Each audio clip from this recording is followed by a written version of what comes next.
안녕하세요, 정현호 목사입니다. 어떤 사람들은 중고등부 학생들이나 청년들을 보고 교회가 연애하는 데냐, 교회는 하나님을 예배하는 곳이지 너희가 연애질하는 데가 아니야, 그런 말을 하기도 합니다. 틀린 말은 아니에요. 근데 교회에서 연애하면 안 되나요? 그러면 청년들은 어디서 연애하죠? 아니면 어디 가서 헌팅하거나 클럽에서 만날 순 없잖아요. 맨날 예수 믿는 사람 만나서 믿음 좋은 사람과 결혼해라, 어른들이 그렇게 말하지만 예수 믿는 사람을 어디 가서 만날 거야? 예수 믿는 사람들 다 어디에 모여 있어요? 교회에 있잖아요. 교회 다 모여 있잖아. 물론 교회 나오는 목적 자체가 단순히 여자 만나러 왔다, 남자 만나러 왔다, 그게 좋은 동기라는 게 아니에요.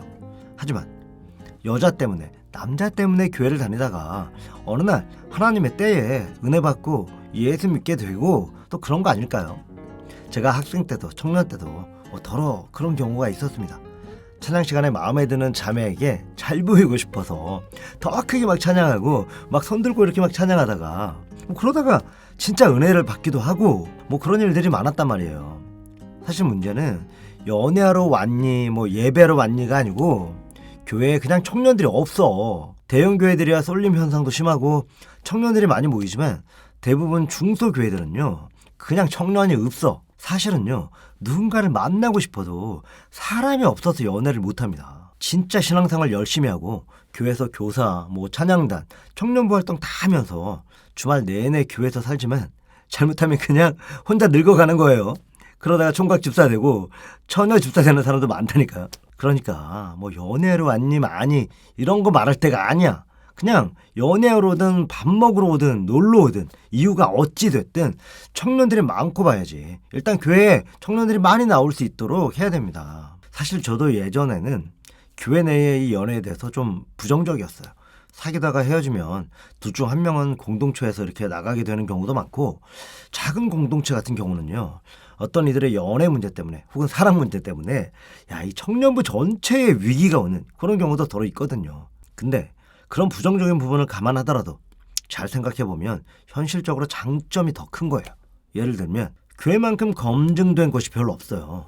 그래도 교회에서 신앙생활하면서 만난 사람들은 서로 어떤 사람인지 비교적 더 잘 알 수 있습니다. 같이 셀 모임도 하고 또 임원 활동, 찬양단 활동하면서 생각보다 이 사람에 대해서 많이 알고 있는 경우가 많아요. 물론 완벽하진 않지만 그래도 요즘처럼 이렇게 사람 만나기 무서운 이런 세상에서 비교적 검증된 어떤 사람인지 그래도 좀 알 수 있는 이런 이성을 만날 수 있다, 그런 장점이 있을 수 있고요. 서로 만나는 과정도 비교적 건전할 수 있잖아요. 보통 주말에 이제 데이트를 많이 하게 되는데 아무래도 같이 예배 드리면서 하나님께 같이 찬양하고 또 서로를 위해서 기도해주고 그런 후에 또 같이 나가서 영화도 보고 밥도 먹고 이렇게 데이트를 하는 거죠. 아무래도 밖에서 만난 사람보다는 하나님 안에서 중심을 가진 이 건전한 만남을 가질 수 있다. 저는 그런 생각이 드네요. 그리고 또 연애하다 보면 매일매일 좋은 일만 생기는 건 아니죠. 싸우기도 하고 관계에 문제가 생길 수도 있단 말이에요. 그럴 때 밖에서 만난 사람들은 이럴 때 도움받을 수 있는 사람이 흔치 않아요. 한정적이야. 그런데 교회 내에서는 이런 관계를 알고 있는 이 청년부 목사님이나 멘토가 있을 수 있고요. 혹은 언니, 오빠, 누나, 형들 중에서 또 조언을 해줄 수 있거나 도움받을 수 있는 그런 부분도 분명히 있습니다. 물론 결국 해결이 안 돼서 헤어지는 커플도 있어요.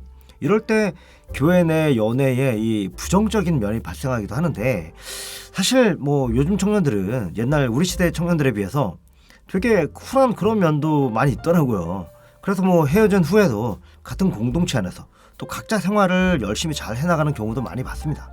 그러니까 구더기 무서워 장 못 담글까라는 말이 있듯이 교회 내의 연애에서 발생할 수 있는 이런 부정적인 면 때문에 교회 생활하면서 하나님 안에 좋은 사람을 만날 수 있는 그런 긍정적인 기회를 막으면 안 되겠죠.